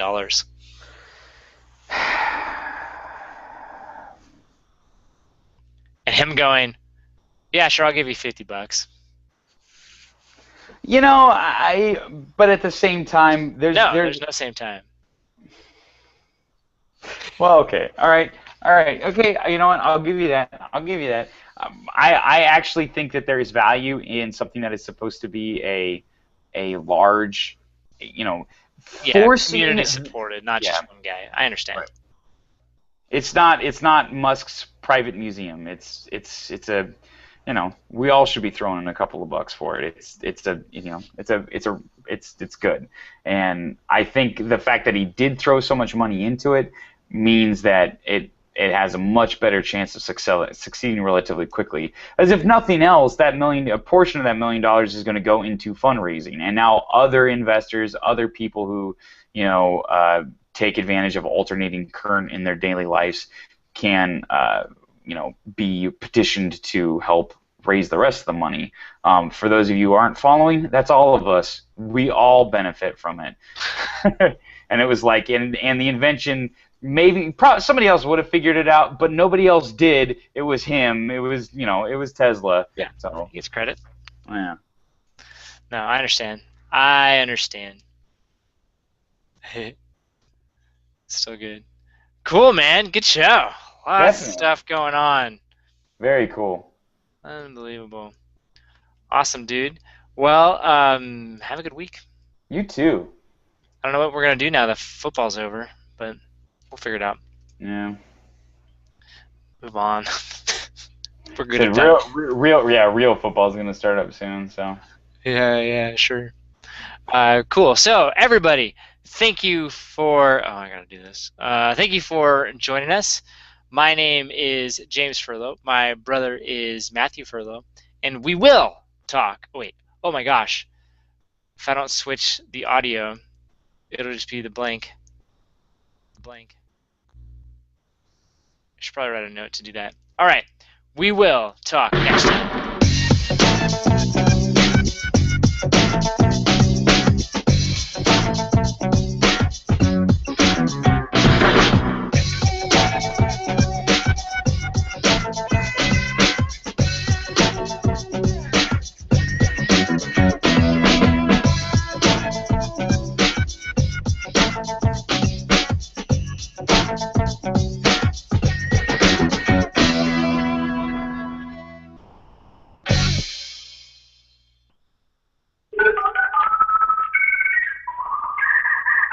Bye.